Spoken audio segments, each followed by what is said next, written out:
Okay, continuing on from our previous part 1 tutorial where we created the label and button programmatically and where it toggled between the with format of the private key and the Bitcoin address and our Bitcoin address.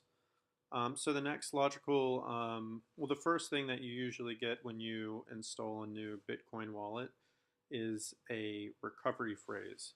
So I thought it'd be good just to take this a bit further and show you guys the full kind of power of what this software can do, offline with no internet connection. In the last video, I did make a comment about sending transactions with the private key and receiving Bitcoin, all with no internet connection. I meant that what we can do is instantly create a new set of private keys and addresses with this btckey.init. We can't obviously spend any Bitcoin with no internet. You need some way to connect to the internet in order to broadcast your transaction. You can create transactions offline and sign them offline, but you can't actually broadcast it to everybody else without an internet connection. Anyways, so moving on, we will go ahead and start with our recovery phrase code. Alright guys, so what I've done is just deleted all of our previous code, and I've gone ahead and so I just want to talk about if you're new to coding, I just want to talk about what's going on here.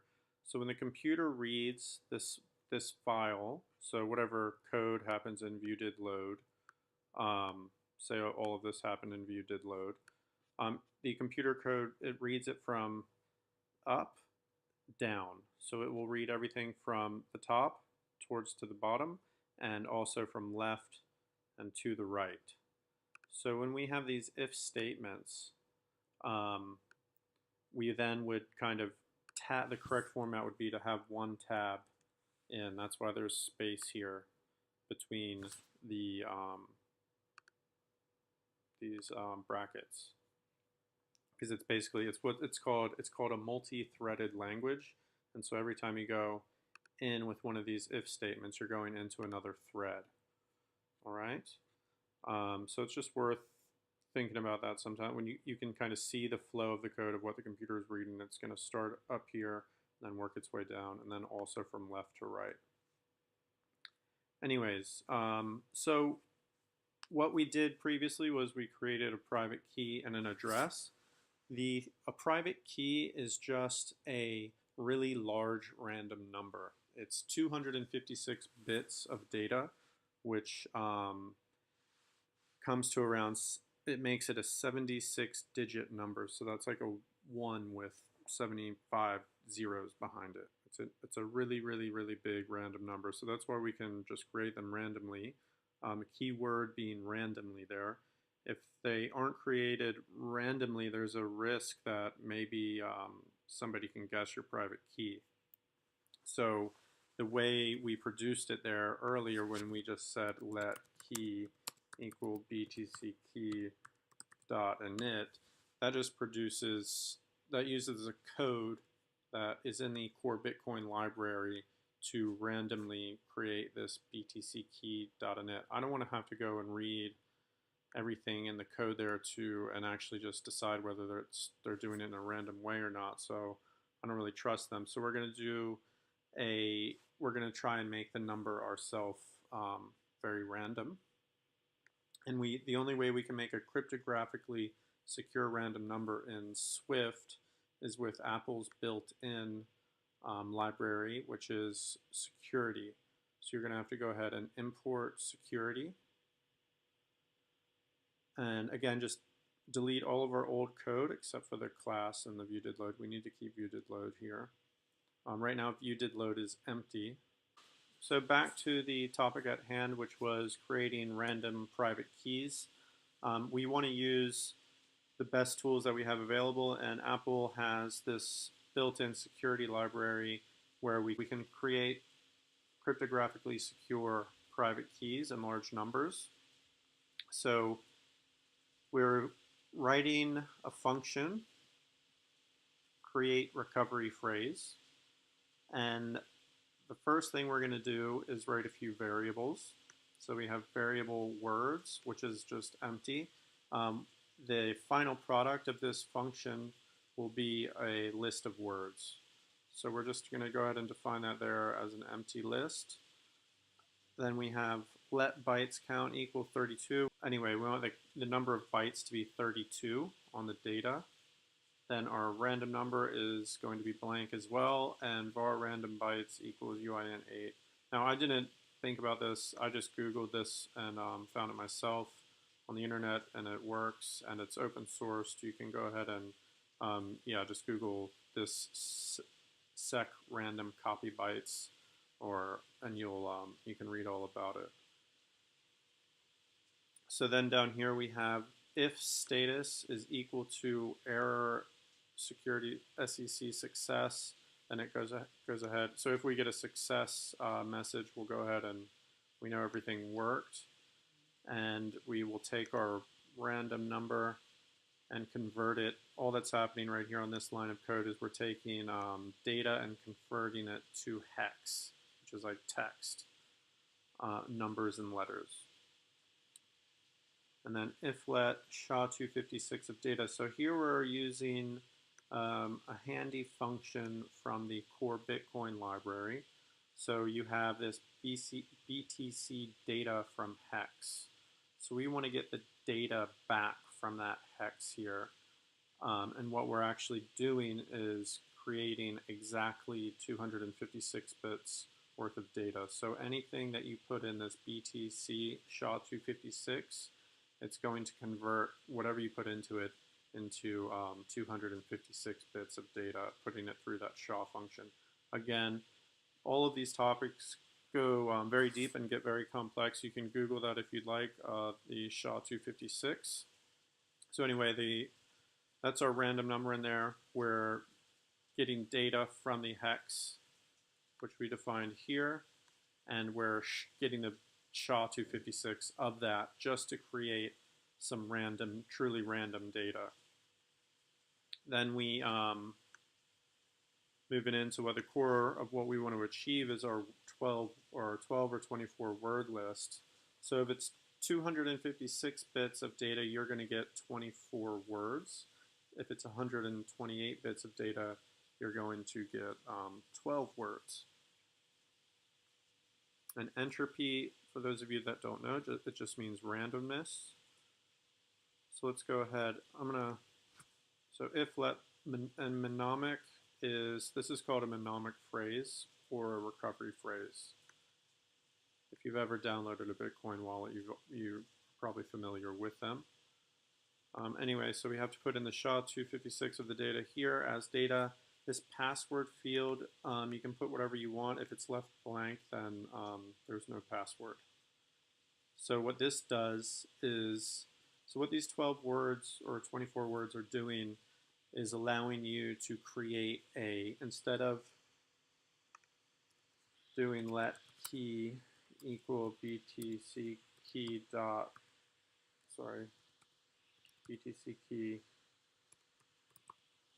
init, instead of doing this function to create our private keys, we can get this 256 bits of data, a random 256 bit of data, and create a private key with that. And we can protect it with a password. So it's actually encrypting this data with your password. For example, in the app, we would ask the user for a PIN number or a password. Could be optional, it might be mandatory. But if you use a password with your recovery phrase, you must remember that password in order to be able to spend your Bitcoin. Anyways, here we're just taking the words that this BTC mnemonic.init function is producing, and we're getting we're creating a string with it. Okay, so from the mnemonic, you can get other attributes other than just the words list. And then the dot description is converting that into the string description. Okay, so let's go ahead and press play and see if that works. We've got our print statement, so we should get our words coming up in the console if we did everything correctly here. And it's a cryptographically secure with 256 bits of data, which is it's a lot of security. You know, all kind of modern day finance tech on your iPhone, everything you pay with a credit card, like all the encryption happening on web servers and everything, it's all 256 or 128 bits. It's the industry standard. It's an extremely secure random number. And do you know why we got nothing? Because we have not called the function yet. So here we've just, instead of writing all, you don't want to write all your code in view did load. You want to create functions and put, so you can kind of categorize everything and just organize the app in a very logical way and in an efficient way. So we can go ahead and copy and paste the name of our function and put it in view did load, and it will obviously run now when we press play. And there you go. Looks like it worked. We've got our 24 random words here. Now, I will go ahead. This may not be clear to you yet why this is significant or why I'm showing it to you. Just be patient. We're going to now move on to the part where we're going to create what's called a table view on the app. So it's going to be a bit more interactive, and we're going to create what's called a HD wallet with this recovery phrase.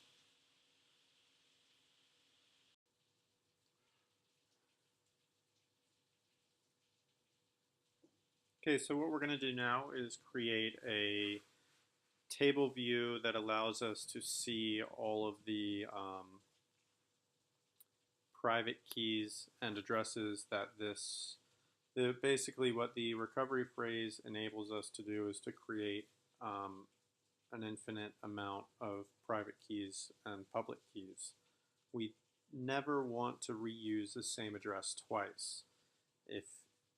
If you are a company and you want to receive a payment as Bitcoin and you only use one address, then everybody who ever sends you a payment is going to know what your entire company is worth. So every time you create an invoice, it's good practice for privacy to use a different address. So that's the whole point of HD wallets. So anyway, what we want to start with is going to the main storyboard. We want to press this button up here and drag in a table view controller.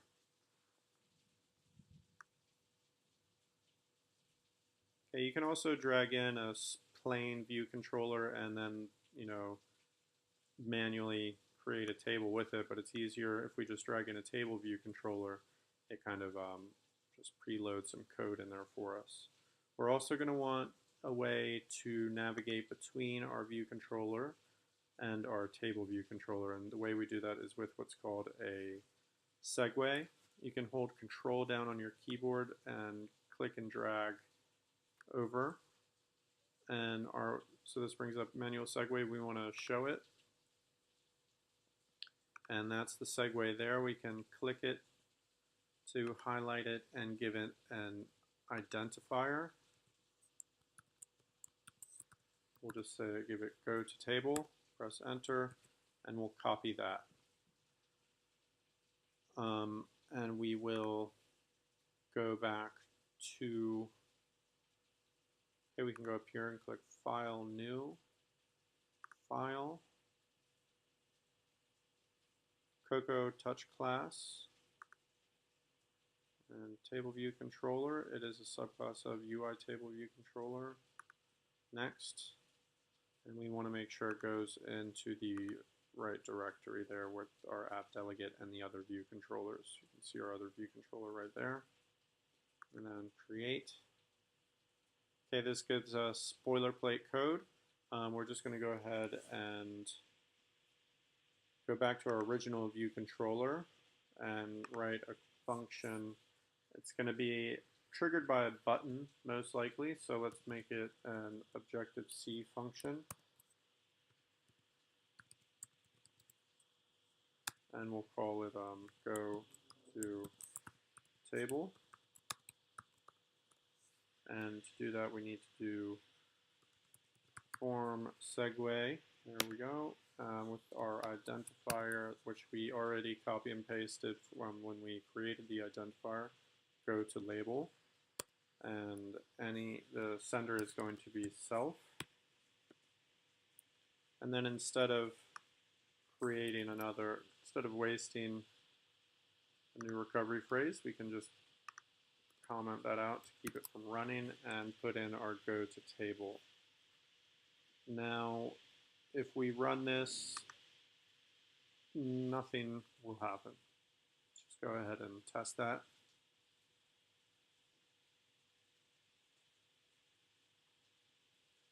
You'd think it would perform that segue and you would see it go to a table, but actually no, nothing happens because we have a bit more work to do. Let's go over to the storyboard.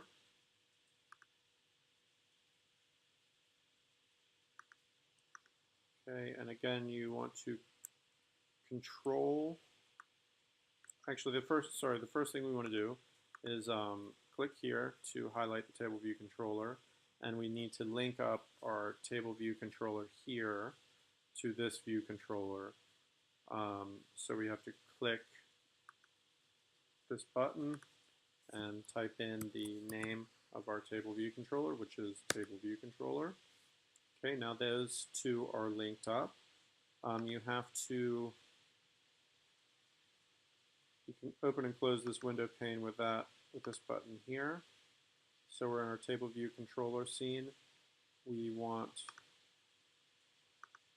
to make sure we have one prototype cell. Okay, so here are our cells in our table view. We have one of them. And we need to give this cell a reuse identifier, just like we have to give to the segue. So we're just going to call it cell. And we'll copy and paste that to the clipboard. And we'll come over here to our table view controller. We will unhighlight cell for row at.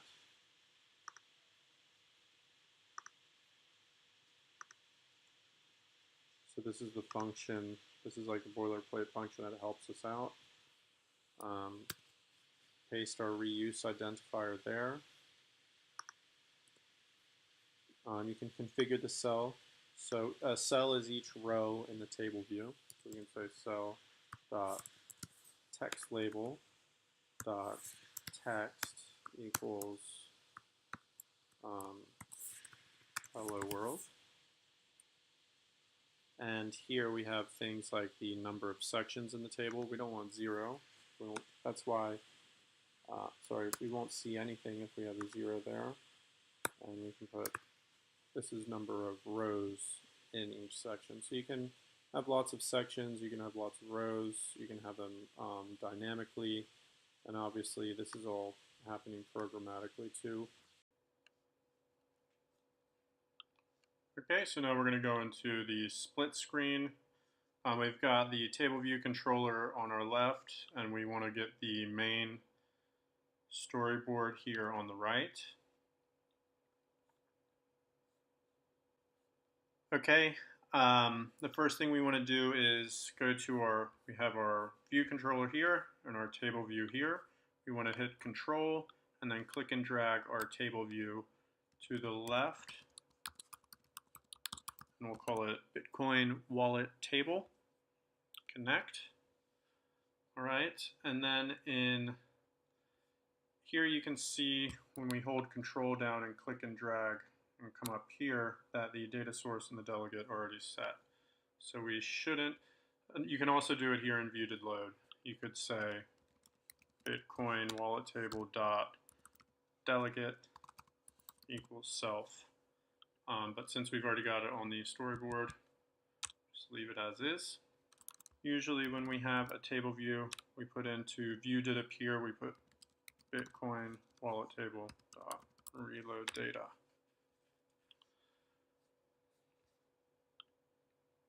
Go ahead and close the dual screen, and we can come back to the view controller. Now earlier we had a problem where the table didn't load, and the issue is that, remember when I was talking about Swift is a multi-threaded language.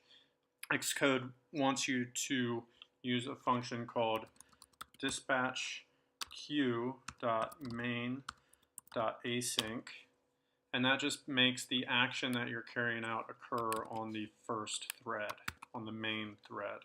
So anytime you kind of change any of the display to the user, you're going to want to wrap that code in dispatch queue.main.async. Because this is getting called in a second function from view did load, it's happening on another thread, on a background thread, and by using this dispatch queue.main.async, we're bringing it to the main thread. So now when we press play, we should, I hope, show the table view. And there we go.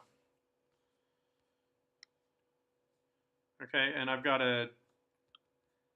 the cell type just to show you, to make sure we're both on the same page in the main storyboard. Come back to our table view, our cell, and you can see our style is subtitle. Okay, and that gives us, by default, it gives us a title and a detail.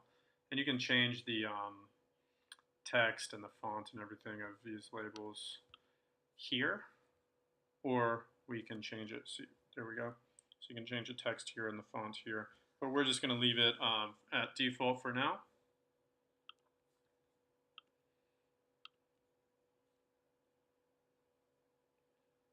Let's go back to our view controller. Okay, and the data that we're going to want to show when we open the app is a list of private keys and addresses that our recovery phrase that we'll be able to create using our recovery phrase. All right, so now I'd like to show you how we can get the information we need to create private keys and everything from this mnemonic. So actually the only thing we need is the mnemonic itself. And I'm going to go ahead and just copy and paste some code here and just walk you through it. So just ignore all these. These are just saying I'm not using them for anything yet, and that's true. I'm not using them for anything. All right, so what we need is our mnemonic. The words are just kind of for displaying to the user so they can write them down and import their wallet if they lose their phone. So the first thing we're going to need is a keychain. So it's going to be let keychain equal mnemonic.keychain.derived keychain with path M44 single quote backslash, as you can see. So you've got a few little single quotes here. You want to make sure you get that correct or it will not work. Now what this is doing is ensuring that our Bitcoin wallet will be compatible with BIP44. You can go ahead and Google BIP44 and look into it. And essentially speaking, all of the major Bitcoin wallets these days are BIP44 compatible wallets, and that just means we can use this set of words to, they're interchangeable between different wallet software. If they're not supporting BIP44, then you might want to look at using a different wallet. So anyway, we've got this creates a keychain. Now we come here and we do our keychain (key is public key compressed equals true. And again, that compresses our public key, as all modern day wallets tend to follow this format. Okay, and then we can get our WIF. Remember our private key WIF, and it's again a bit of complicated code. So let private key equal parentheses keychain (key) parentheses at 0. So this number, we can put in any number from 0 to infinity in here, and it will give us the exact same private key every single time for that number. So right now, this is like this is the first private key that this wallet would produce for us. And it's a good way of just error checking to make sure that you're doing everything correctly. You can go onto other websites to make sure that your wallet is producing the same private keys and the same addresses at this index. Okay, and I will show you that as well here, and I'll show you the website. And then we have our public key, same bit of code except dot compressed public key, and we put it into hexadecimal format. And then we have an xpub, which is an extended public key, and you would do this keychain question mark dot extended public key. So this is pretty messy with all of these question marks and whatnot. So we're just going to wrap this in an if-let statement to make it a bit cleaner.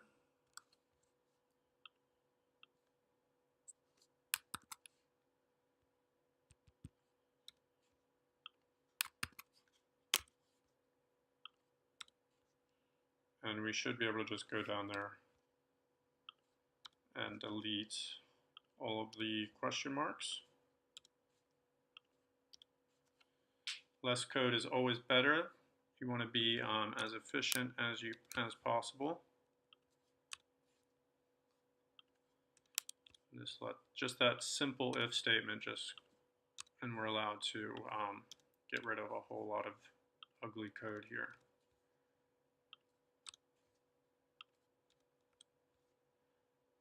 Okay, so this really shows you the power, well, not quite yet, probably isn't clicking yet, but we'll get there.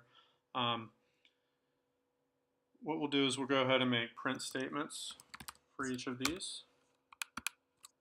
So we'll say width is equal to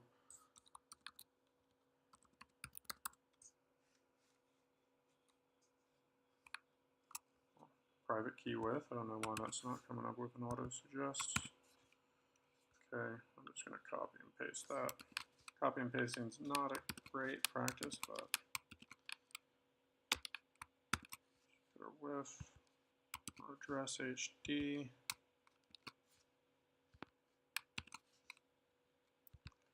our public key,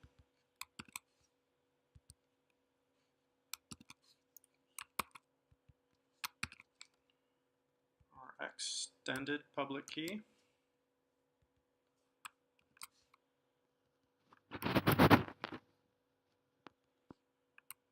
and our extended private key. Now, the ones we really are focused on here is the xpub and the xpriv. They're the most important ones. Go ahead and make Xcode happy here.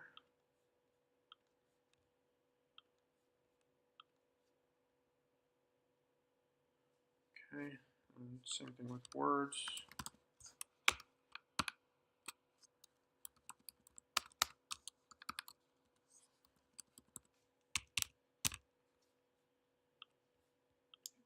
All right, so let's go ahead and run that, and remember we can go ahead and highlight, go to table out, and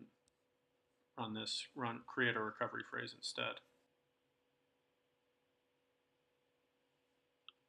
Okay, and then we have everything just as we'd expect. Our new 24-word recovery phrase, our width, this is the 0 index. This is our first address that this extended private key or the words will create. And then public key, extended private key. Now,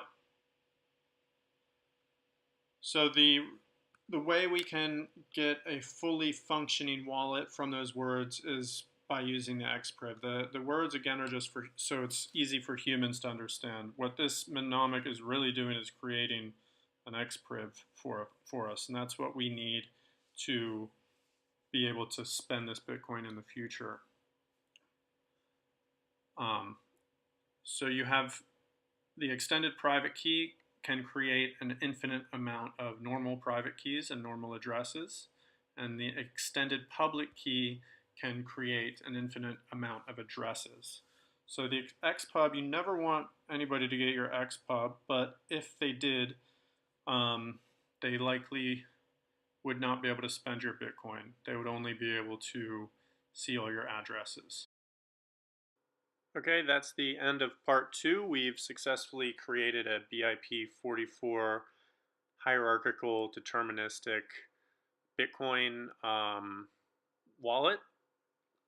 It's not a fully functioning wallet, obviously, but it creates all of our private keys, public keys, and our extended public key, extended private key from a cryptographically secure randomness. And it just does that every time we open up the app. So that's the end of part 2. And I hope you took something away from that. In the next section, we'll be explaining how to actually use these extended private keys and extended public keys.